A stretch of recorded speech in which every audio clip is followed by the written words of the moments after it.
জান্নাত। আমার নতুন একটি ভিডিওতে আপনাদের অনেক অনেক স্বাগতম। কেমন আছো সবাই?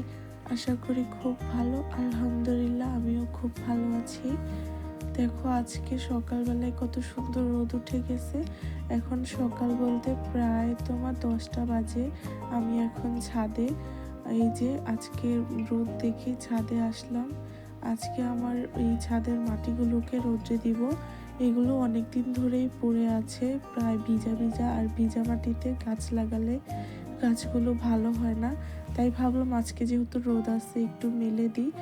তো আজকে ছাদে উঠে একটা জিনিস দেখলাম, এই দেখো মিষ্টি আলুর শাক অনেক দূর চলে গেছে। লতাটা টেনে সামনের দিকে আনলাম। মিষ্টি আলু শাকের ফুলও দেখি সেম কলমি শাকের ফুলের মতো, সেম টু সেম। আমি এই প্রথম দেখলাম, মনে হয় ছোটবেলায় দেখছি কিনা আমি এখন মনে নাই। তো আজকে দেখে খুব ভালো লাগলো যে এই ফুল আর কলমি শাকের ফুল প্রায় সেম। দেখো লতাটা কত বড়। তো গতকালকে সেই চাদর চদর সব কিছু আবার আজকে রোদে দিয়ে দিলাম। জামা কাপড় একটু গরম না হলে ভালো লাগে না, একটু ভিজা ভিজা ছিল কুয়াশার কারণে। তো ওগুলো আজকে আবার নিয়ে আসলাম ছাদে, রোদে মেলে দিয়েছি। আর দেখো আমার গত বছরের সেই বেগুন গাছগুলো এখনো কি সুন্দর কুশি ছাড়ছে, আর একটা বড় বেগুনও আছে। তো এখন আর বেগুন লাগাবো না বলে এগুলোকে আর উঠানো হয় নাই, এই টবের ভিতরেই আছে। তারপরেও তো একটা দুটো করে বেগুন দিচ্ছে। তো যাই হোক, আলহামদুলিল্লাহ, একটা দুটো দিচ্ছে যে এটাই বেশি। চলো বাসায় চলে যাই। তো বাসায় আসার পর দেখো আমার মেয়ে কি করতেছে, খাটের উপরে সব খেলনাগুলো দিয়ে সাজায়া এখন আমার নামাজ পড়ার হিজাবটার ভিতরে ঢোকার চেষ্টা করতেছে। ওর যে কি দুষ্টুমি আল্লাহই ভালো জানে। দেখো কেমন দেখা যাইতেছে। আমি চুপটি করে এখানে দাঁড়িয়ে দাঁড়িয়ে দাঁড়িয়ে দেখতেছি ওর দুষ্টামিগুলো কি কি করে। তো আমি ছাদে যাওয়ার আগে আমাদের সকালবেলা ব্রেকফাস্ট হয়ে গেছে, তারপরে আবার সব বিছনাপাতি গুছানো, সব ঘরের টুকিটাকি কাজগুলো আমি শেষ করে তারপরে ছাদে গিয়েছিলাম। আসার পর দেখি কি অবস্থা করে ফেলছে আমার মেয়ে। তো যাই হোক, ঘর গোছানো তো মোটামুটি শেষ করছিলাম, আবার এক সময় গুছিয়ে নেবনি। তো আগে হচ্ছে এই জামা কাপড় সবগুলো ধুতে হবে আজকে। এক পাতিল গরম পানি করে নিয়েছি। জামা কাপড়গুলোকে আজকে গরম পানি দিয়ে তারপরে ভিজাবো। আর বড়গুলো ওয়াশিং মেশিনে দিয়ে দিব, ছোটগুলো নিজের হাতে কেচে নেব। তো গরম পানি দিলে একটু ময়লাগুলো তাড়াতাড়ি ছাড়বে। তো জামা কাপড়গুলো ভিজিয়ে নিয়েছি। আজকে হচ্ছে মুরগির মাংস রান্না করব। গত 2 দিন যাবৎ একটু তরকারি শাক এগুলো খাওয়ার চেষ্টা করছিলাম। তো 2 দিন খাওয়ার কারণে মনে হইতেছে যেন কতদিন মাংস খাইনি। তো আজকে ভাবলাম কি আজকে একটু মুরগির মাংস রান্নাই করে ফেলি। আর আমার বাসায় তো মুরগির মাংস না হলে চলেই না। আমার মেয়েও মুরগির মাংস রান্না করা থাকলে মানে খাওয়ার সময় আর কোনো শব্দ করবে না, আর আমার হাজবেন্ডও সেম। আর আমি তো আছি সাথে। আমাদের বাসায় তো তরকারি থেকে মাংস মাছ এগুলোই খাওয়া হয় বেশি। মাছটা তাও একটু কম খাওয়া হয়, কিন্তু মুরগির মাংস গরুর মাংস এগুলো বেশি খাওয়া পড়ে। তো মাংসগুলো আমি একটু হালকা ভেজে নিয়েছি, আমার কাছে কাঁচা মাংস খেতে একদমই ভালো লাগে না, তার কারণেই একটু মাংসগুলো ভেজে নিয়েছি। তো তারপর পেঁয়াজ, তারপর আদা রসুন সব কিছুই একে একে দিয়ে দিয়েছি, রেগুলার যে মশলাগুলো লাগে রান্না করতে।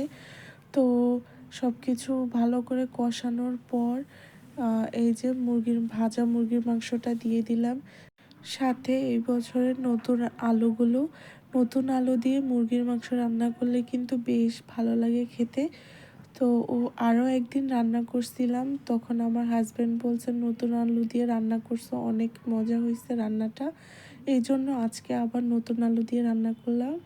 তারপর রান্নাটা বসিয়ে দিয়ে এই যে এখানে মেশিনের ভিতরে আমি কম্বলগুলো দিয়ে দিয়েছি, খালি এখানে ড্রাই করতে দেব।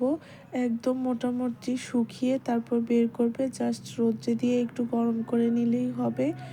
তো তারপরে এই যে এই ফাঁকে আমার মুরগির মাংসটাও রান্না হয়ে গেছে, একটু জিরার গুঁড়ো দিয়ে নিলাম। জিরার গুঁড়োটাও দেখি শেষ হয়ে গেছে, আবার ব্লেন্ডার করে নিতে হবে, গুঁড়ো করে নেব আর কি। তো নতুন আলুটা দেখো কত সুন্দর সফট হয়ে গেছে, আর নতুন আলু তাড়াতাড়ি সিদ্ধ হয়ে যায়। তারপরে একটু ধনিয়া পাতা দিয়ে দিলাম। এখন শীতকালে আমার কাছে মনে হয় সব কিছুর সাথে ধনিয়া পাতাটা ভালো লাগে। তারপর এই যে গোসল করলাম, চুলার পাটটার পরিষ্কার করলাম, জামা কাপড় ধুলাম।